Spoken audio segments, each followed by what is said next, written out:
नमस्कार मित्रांनो, आपल्या चॅनलमध्ये तुमचं मनापासून स्वागत आहे। आज आपण स्त्रीरोगशास्त्रामधील खूप महत्त्वाचा टॉपिक पाहणार आहोत। आजकाल अनेक दाम्पत्यांना लग्नानंतर गर्भधारणा होत नाही, त्यामुळे मानसिक ताण, चिंता आणि निराशा निर्माण होते। म्हणूनच आजच्या व्हिडिओमध्ये आपण सोप्या मराठी भाषेमध्ये पाहणार आहोत। त्याचे व्याख्या, प्रकार, त्याचे कारणे, लक्षणे, तपासण्या, परिचारिकेची भूमिका, त्याचबरोबर तुम्हाला कलरफुल हँडरायटिंग नोट्स व डायग्रामच्या मदतीने सगळं सोप्या पद्धतीने एक्सप्लेन करणार आहे। म्हणून व्हिडिओ शेवटपर्यंत नक्की बघा। चॅनलला सबस्क्राईब करायला विसरू नका। चला तर मग व्याख्या पाहूया त्याची।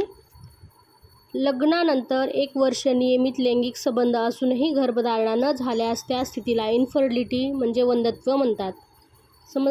समजलं ना? लग्नानंतर लैंगिक संबंध नियमित असूनही गर्भधारणा न होणे म्हणजे इन्फर्टिलिटी। त्याचे कारणे पाहूया आपण। स्त्रियांमध्ये आणि पुरुषांमध्ये वेगवेगळे कारणे असू शकतात। स्त्रियांमध्ये काय काय आहे ते पाहूया आपण। अंडोत्सर्जनात दोष म्हणजे PCOD किंवा PCOS, फॉलिपियन ट्यूब ब्लॉकेज, गर्भाशयातील विकार म्हणजे फायब्रॉइड पॉलिप, हार्मोन्समधील समस्या, जास्त ताणतणाव, अनियमित मासिक पाळी, वयाचा वाढता परिणाम। पुरुषांमधली कारणे पाहूया आपण। शुक्राणूची संख्या कमी, शुक्राणूची हालचाल कमी, शुक्राणूचा आकार दोषपूर्ण, हार्मोन्समधील बिघाड, धूम्रपान, मद्यपान, जास्त उष्णतेचे परिणाम, टाईट कपडे घालणे, लॅपटॉप मांडीवर ठेवणे, ताणतणाव, चुकीची जीवनशैली। त्याचे प्रकार पाहूया आपण।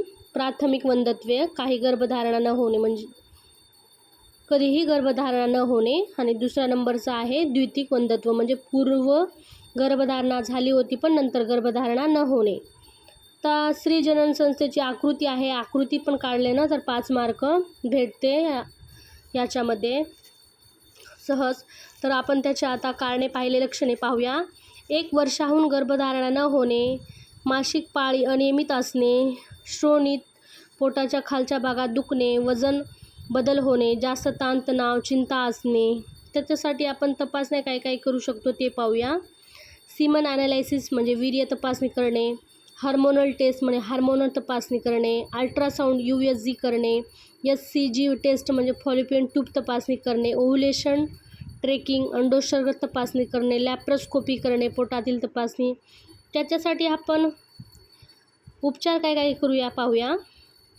औषध उपचार, हार्मोन औषध देणे, हार्मोनल थेरपी, हार्मोन सुरक्षित करण्यासाठी शस्त्रक्रिया, ट्यूब ब्लॉकेज, फायब्रॉइड इत्यादी, ICU पद्धत, शुक्राणू टेस्ट गर्भाशयात सोडणे, IVF म्हणजे in fertilisation test tube baby पद्धत, ICSI एक शुक्राणू थेट अंड्यात टाकणे, आणि जीवनशैलीत बदल म्हणजे योग्य आहार, व्यायाम, ताण कमी करणे।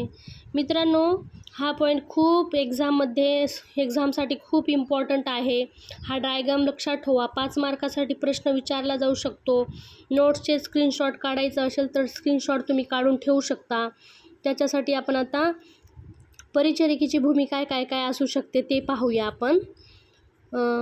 रुग्णाला मानसिक आधार देणे, उपचार व तपासणीची माहिती देणे, योग्य आहार, व्यायाम याबाबत मार्गदर्शन करणे, औषधे वेळेवर घेण्यास सांगणे, उपचार प्रक्रियेत रुग्णाला साथ देणे। हे होऊ नये म्हणून आपण प्रतिबंध म्हणजेच अगोदर त्यावर काय उपचार करू शकतो, प्रतिबंध पाहूया। योग्य वयात लग्न व गर्भधारणा करणे, पोषणयुक्त आहार घेणे, नियमित व्यायाम करणे, धूम्रपान, मद्यपान टाळणे, ताणतणाव टाळणे, समस्या असल्यास लवकर डॉक्टरांना सल्ला देणे। आता आपण त्याचे निष्कर्ष पाहूया। इन्फर्टिलिटी ही समस्या योग्य वेळी ओळखून आणि उपचार केले तर मातृत्व पितृत्वाचा आनंद मिळू शकतो। आधुनिक वैद्यकीय विज्ञानामुळे अनेक दाम्पत्यांना पालकाचा आनंद मिळत आहे। अशा योग्य उपचार आणि सकारात्मक विचार खूप महत्त्वाचा आहे। तर आपण आता हा 5 मार्कासाठी खूप इम्पॉर्टंट प्रश्न आहे।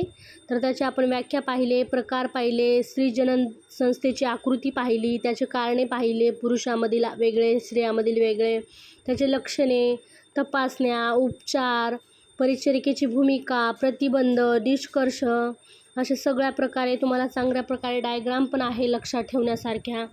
जर मित्रांनो व्हिडिओ जर आवडत असेल तर व्हिडिओला लाईक करा, शेअर करा आणि कमेंट करा।